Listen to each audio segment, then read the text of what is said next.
This isn't good enough. A trade does come through. 11-9, 29 seconds left. Saints, he is in a position to really make something happen, but Jared should know it because of where Jared spawned. The players from Splyce turn around. He able to find one, but the players off spawn going to come behind Saints. Did he do enough? I don't think he did. Aqua was there. Aqua picked up a double. Exotic is going to trade it out. Kills 8-6. EG down to their final 4 lives with 12 seconds left.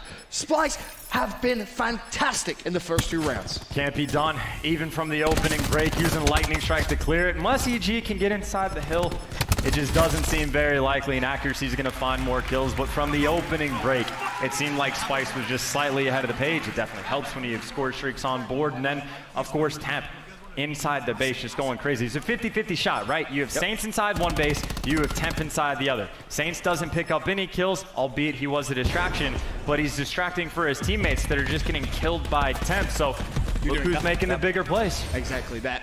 Exactly that. Splyce outclassing Evil Geniuses here in game 3.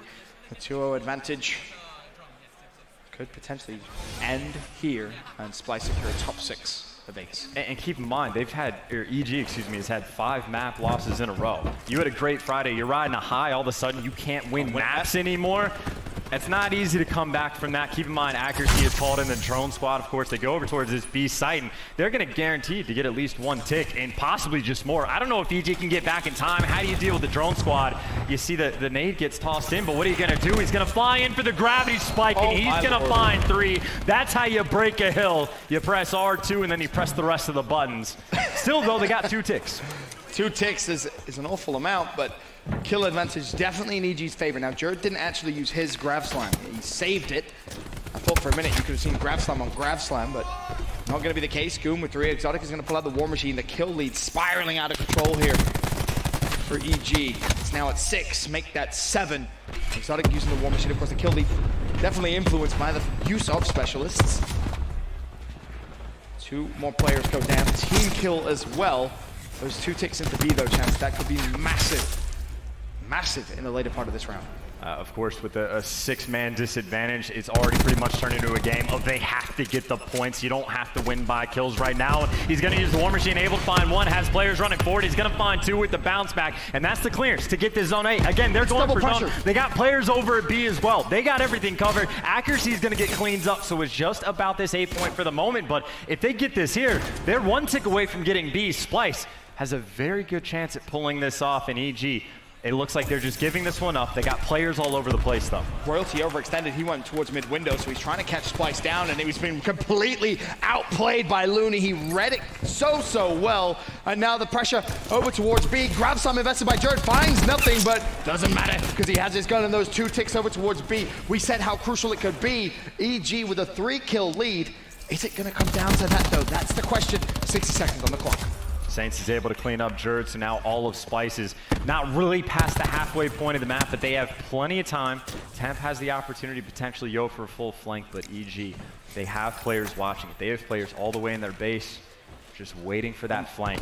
And here comes the lightning strike to get him off the B site. They got to make the move, but they know one player is going to be close to him. He's going to get cleaned up, so now Splyce has to go. But for a lightning strike, they don't get a huge clearance because of that player slowing him down. But here's the move. Here's the gunfight. They have Tempest, and if they stack the hill quickly, it's going to be capped so quick. 4 players go down, only 1 left, and everyone from Splyce is just charging towards the B hill. Exotic has to make the play. There's a Tempest to the face, and there's a 3-0 domination from Splyce.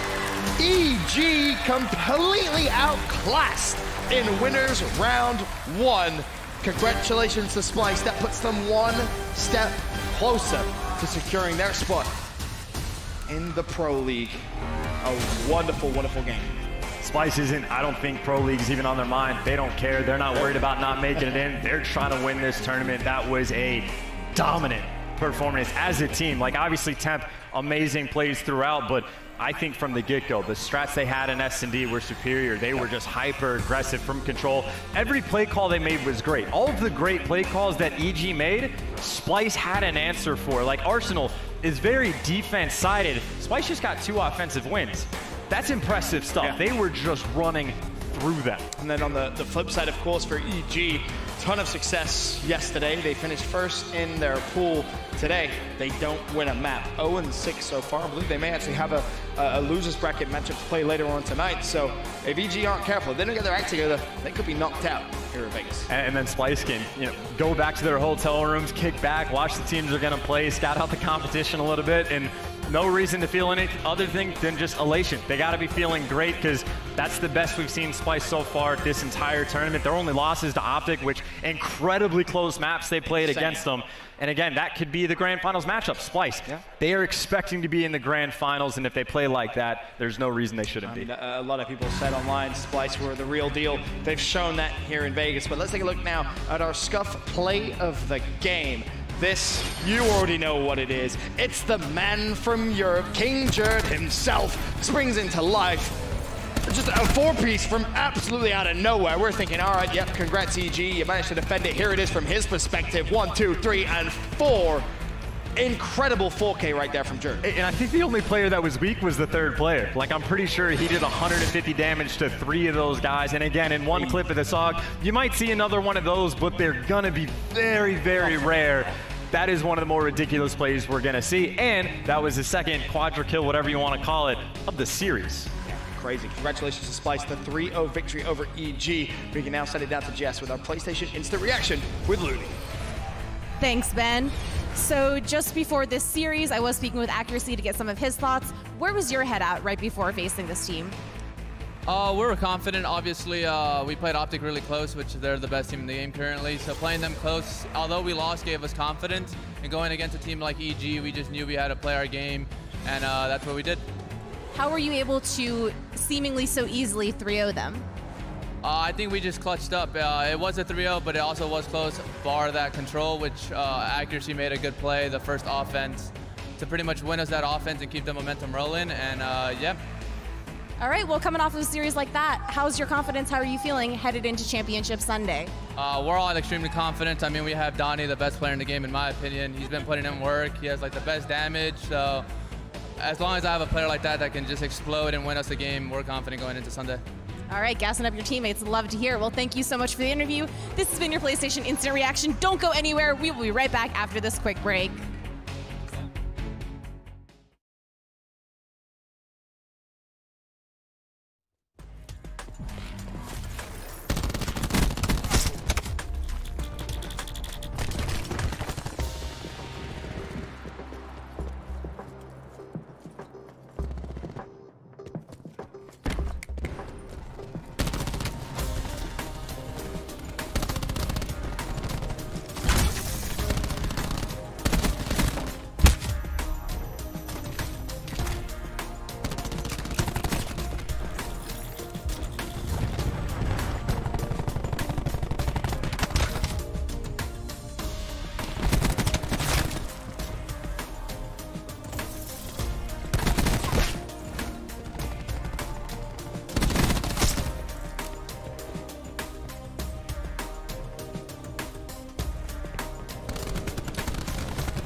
Welcome back, folks. The first series of the winners bracket here at CWL Las Vegas is done with Splyce 3-0ing Evil Geniuses in an extremely confident fashion. The desk is back. Nameless, Miles, Study, Pack. That was really very... Even though the series not a whole lot to say there for EG. Even though it was a 3-0 series, I thought the series was pretty close. It was pretty close. It was a good game to watch. I feel like that was a great series. Extremely entertaining from start to finish. I mean, we had everything there. We had some incredible plays, some really great set pieces we saw from both teams, and it was 3-0, but the scorelines, you know, still, that was a fantastic series. In every single map, there were specific instances, specific plays that determined the outcome of the map. Like, it was so close. Even in that 3-0 control, it was still super close. A couple different decisions. I mean, yeah, in that first map, Hardpoint, there was a point where, you know, EG could have took a lead. It was pretty close in the middle. I think it was like 170 to 140. And at that time, Donnie was 22 and 13, so he was having a fantastic game. And then Saints was 10 and 20. So, you know, you got to kind of have your main slayers kind of being even with the other team if you want to even have a chance in that. But going into this S&D, I thought EG was going to be fantastic when Saints got that 1v2 in the very first round. And then after that, it was just stellar gameplay out of Splyce all around. Early on in this tournament, I saw EG do that same quick plant at A that we just saw there. Yep. They plant the bomb A, and then they all stay on site. They all stay on site, and it allows the opposition to retake them so much easier. They need to back up to Goonjar. Like, he always takes back his well towards the heady, and they never ever go back towards him. They just stay there, get retake, and then you see what happens. That play out of Splyce was amazing. They all wrapped back, retook from their side, flawless gameplay. It's like most teams, they're a little bit scattered. They're not that fast to get together and retake the bomb site. And it was amazing to watch out of Splyce. That type of organization, that's how you win a championship. So the long and short of it is that Splyce are exceptionally good at search and destroy. Like, we've been calling it from day one, and they have not disappointed. And this was possibly the most clinical play. I mean, not to say that, you know, the scoreline didn't represent that, but like the most clinical play, the most in control they've looked when the set pieces are on their side. So this is a great sign for things to come for Splyce. They're right to be confident. And their specialist usage was on point, especially in that control. Like that Tempest to close the game out, amazing by Aqua. The War Machine previous in that round, perfect play out of Donnie. I think he picked up 4 kills with it. And that's how you have to play against a team like Evil Geniuses, who have been great thus far in this tournament. They come in versus Splyce, and Splyce makes quick work of them. Looking good. They have one more match to win before they qualify for that Pro League. But I don't even think they care about that. They want to win this tournament. And again, let's look at this Splyce team card really quick. That S&D record 5-1, that KD 1.16. They were so strong back. As Ann said, they made good decisions, like deciding to, a lot of teams will push through, like one person will try to flank on a retake or whatever. Jared backed up towards his team and they retook together, and that's why they have such a strong search and destroy record.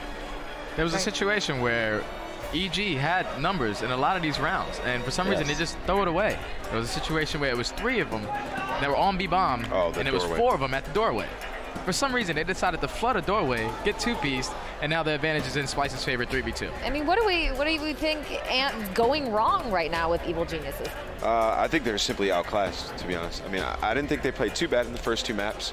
I think Splyce it's quick reflexes. Like that play we were talking about where they wrap back as a team, that's something that it's refined, it's talked about, and I think Evil Geniuses are just a step behind them in that regard. Evil Geniuses today, though, they haven't won a single match today, right? This has been a bad day for EG. Not a single map. Nothing. Nothing. Absolutely nothing. Like, it's a bad look for them today, despite how solid the Friday was. That Friday was great. We were like, oh, EG, everyone's sleeping on EG, and they've been stinking it up today. I mean, what's going on there? I haven't seen too much of EG's matches. I've been cast my own and taking care of it. It was Heretics. Heretic. That was it. It was Heretic. Yeah. Oh, dude, it was. Nameless. Who do you think on EG is their end-game leader? It's got to be Revan. Get him. Put a mic on him. But that's a concern of mine as well. Like, I don't know who's their in-game leader. It probably gets frantic at times. They have a lot of individually talented players, and you know, in games it can probably get pretty chaotic for a team. You know like what's that. tragic? I wish I could see that diffuse that Royalty didn't get. I think he slid to the bomb with like 8.5 seconds left, and I'm pretty sure that he just didn't have ammo. So when he hit the button to defuse the bomb, I think he reloaded, caused him to fumble the bomb, and then bomb exploded and cost him the map. That's gotta be frustrating, so tough. for sure. That's so tough. Let's swing over really quick now to Delta, where we do have map 4, Heretics, Red Reserve up right now, 2-1. Red have struggled somewhat against Heretics. The hard points have not been going their way, and I'm think I'm quoting someone from Red when they were saying how when it comes to LAN, there is no way they're going to lose to Heretics. They have. They've had some issues playing them online. Obviously, playing from the United Kingdom to Spain, latency comes into effect. You know, it's just the nature of the internet. But they have made a solemn promise that when it comes down to tournament day, Red said they've got this, and I don't know, man. Heretics Red said a lot for this tournament. That's true.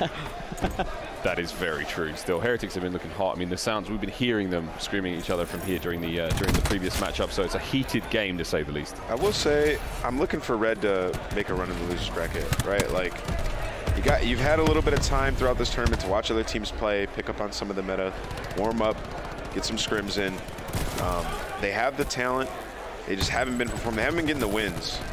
I'm excited to see them in the losers bracket, see what they can do. Scrap's having a crazy game right now, 34-19. One big change that Red have made since the last matchup, I believe, we now have Bance running the SMG again. So there we go. Yeah, so they changed after the first day. Yeah, so Bance and Zero have swapped roles, and I think that might have just caused that might have been the biggest source of their problem so far. I mean, I had a conversation with Bance in between the matches, like, man, what's going on? Yeah. And he said that, like, individually, everyone is playing very, very well, and that shows in their stats. The stats are okay, but the teamwork is like no one is on the same page right now. Like, they're going through some weird internal strife. Everyone seems to be in good spirits, which is an interesting thing. You know, everyone's smiling and having a good time, but in-game chemistry and in-game teamwork seems to be out of the window for them. But we're about to see the win come through for Red, so you know what? This might have been the turnaround for them. I feel like this is something that they definitely needed. If you go 0-4, for sure. You're just completely demoralized going into the losers bracket. I don't know how you have any confidence. You can go up there and shoot as many bots as you want, but if you're not winning a series, then man, now they know what the win feels like, at least in Black Ops. Yeah, at least they got a little taste of it, you know? Yeah, at least you can know that you can do it when you're on your game, of course, and not that they're unfamiliar, and with that losers bracket, we've seen them make moves there. Yeah, they can make a run for sure. Like we were talking about, they have so much talent. Making that switch, Vance over to SMG, I think it can help them so much. I think this is a team that, if they can catch fire, they can make a run. There's so much talent in that roster. I would not be surprised seeing them, you know, in a top 8 situation going into tomorrow. We'll see what they can do. You know, guys, that next alpha match is going to be Ant's favorite, LG, and of course, Optic Gaming goes out today. I'm going to say I'm going to go next door and watch it. Like I'm in that crowd. There's no way I'm not going to go watch that match. The crowd in there is going to be insane for that match. Yeah, that's going to be 100%. Dashy versus Gunless. Talk about #1. This match is crazy. Damage versus #2 damage. Formal versus Crim6. Like, Crim6 is amazing main AR in this game. John versus Scump. Yeah. Optic versus LG. This is just going to be a great match. God, like, stacked build. It's going to answer a lot of questions, right? Like that's the thing about this match. We're going to see how good LG truly is, and we're going to see if Optic is dominant, right? Like, if they just destroy LG 3-0, Optic is dominant. Like, LG looks pretty good thus far in this tournament, and if LG win, then that answers a lot of questions as well. I'm super excited for this match, just to see two just head honcho teams duke it out. That's absolutely right. To take this match. I just don't see how they're going to be. I just can't see them dominating. Yeah, me neither. I can't see that happening. If they do, though. If they do, it's going to be really, really hard to beat. What if LG dominates Optic? That's the devil's advocate right there. What if, but there's no way that we see Optic Gaming dominate LG. This LG, there's no way. They're not going to go quietly into the night. This is going to be a real series. So don't miss it, friends. Don't miss it.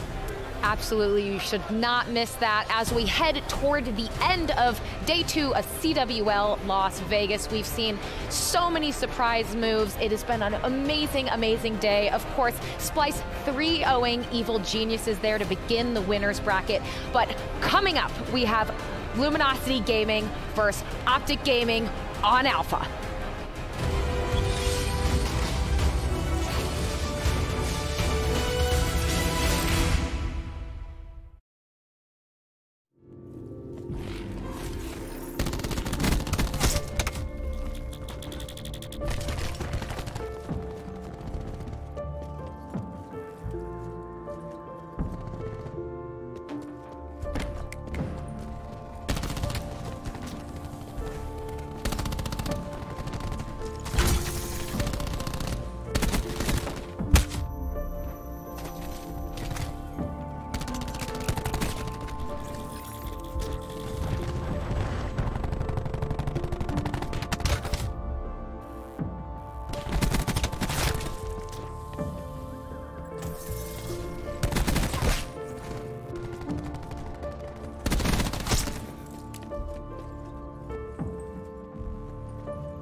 What's up, Jess here with LG Gunless. What has your experience been like so far on Luminosity? It's been great, you know, playing a lot of Call of Duty, just kind of figuring out our strengths and weaknesses, and, you know, it's been a good time. All right, so here at CWL Vegas, you guys are second in your pool. How do you feel about how pool play went as far as your team's performance and just how you did against the other teams? I think we played pretty well in most of our matches, except for the UG series. I feel like we could have played a lot better in that series. But for the most part, I think the only thing that we're really struggling with right now is our control. I think our other two game modes are pretty good right now. But if we can focus up on that, I think we can beat pretty much any team. Well, you are about to face Optic Gaming. How confident are you feeling going into that series? Pretty confident. I mean, they're not really looking to their form like they did on the line, but you know, we still gotta make sure that we're all on point, making sure that we're doing everything that we said that we were going to be doing, and just making sure that we clutch up, because it's just whoever's going to show up on this match. That's it. All right. Well, thank you so much for the interview. Best of luck versus Optic. And for now, back over to the casters. All right, here we go. Optic Gaming, Luminosity Gaming. This has got potential to be the match of the day, the match of the tournament thus far. And Joe, I'm going to tell you what, you know, coming into this, we were watching the previous series, and you said to me, if there was a team you thought that might be able to take a series off Optic at this point, it might be LG. Why did you say that? I'm thinking I said if there was a team that might just wake up Sunday morning and decide to win the tournament, it was Luminosity, and that's just due to the talent on this team. When you talk about these three guys, John, Formal, Gunless, you could argue 3 of the top 5 players the past couple of years. Yeah, you however, we just don't know how that team chemistry quite is. We're the other side of the stage, Optic Gaming. They've dominated online. They've dominated here so far. And I don't believe Optic has a weakness right now. I think they are stellar in all 3 game modes. Well, I'm just hoping this is a battle. We saw this matchup so much last year after the change with Optic Gaming, but you see undefeated in Respawn game modes thus far, 9-0. The newcomers TJ and Dashy putting in work. The veterans on this Optic lineup of Scump, Crimsix, and Karma, we know what they are capable of, and Optic has been a force so far in Vegas. They absolutely have, and yeah, you gotta feel good, because when you talk about previous Optic Gaming dynasties, or if they dominated, it's been in Respawn, you see that 9-0, but you add TJ and Dashy in for one reason. It's to get rid of that weakness and search and destroy. And they only dropped one, right? I believe it's Splyce, who we just saw kind of dominate their series. I think they got 6-0 smoked by them, but outside of that, Optic has looked great. I think coming into today, you took a look at the overall KDs and modes, and I think Dashy was sitting at #1 in search and destroy, so obviously that's fit nicely, but you see the king there, Scump. He's looking at the top of his craft once again this year. Yeah, back in form. What we were looking at those stats, one of the only submachine guns, or if the only in like the top 5. That's been the history. Well, kind of that's been the truth for him historically. Like you look at the top 10 KDs, and you see AR, Scump, AR. Like that's how it's been kind of throughout his career. Obviously a little bit off last year, but right now you see him in the top of the mix. He's been sensational. You expect a big year out of him yet again. Yeah, you absolutely do. And again, on the other side of a stage, Formal, right? I mean, previously on this Optic Gaming roster, we know the drama that went down. The dynasty breaks up. Last year, they pretty much split the series, I think, right down the line. But the one big thing for Formal is he won in the end, right? He had a better placing at Champs. Optic Gaming, they falter there. But it's a new roster, it's a new game, it's a new year. Better placing at Champs, and he dropped like, what was it, like a 1-5 or something along the way. He went up at Champs, that's for sure, but this is a new title, and this is the first event. And I believe you saw a tweet from Formal a couple hours ago. He basically said once he found out about the matchup, he said our tournament starts tonight. This one versus Optic Gaming, but now you see the full lineup there from Luminosity. It's terrifying. From a talent lineup, you just see those 3 guys in the middle. Not to count out Classic and Slacked at all, but those 3 in the middle, some of the most skilled players in the history of Call of Duty. Yeah, I hit on those 3 guys already, but I want to talk to guys on the outside. I think those can be the X factors, right? I think Slacked has been one of the most consistent, sort of underrated players from year to year. The guy has championships on his belt. And he's got to be kind of the leader here, right? In a way. It's kind of weird to say. I think him and Gunless, I think Gunless is more vocal outside of the game. I think Slack's the guy that's much more vocal inside, trying to get these guys on the same page. Well, and I think that's been part of what had some people nervous about LG maybe coming into this event. You'd watch their scrims, you'd watch Slack stream, and you would hear Gunless getting angry, frustrated, kind of a mix of that, but he's just a guy, I think he plays the game so much. He gets frustrated when his teammates don't guide. He gets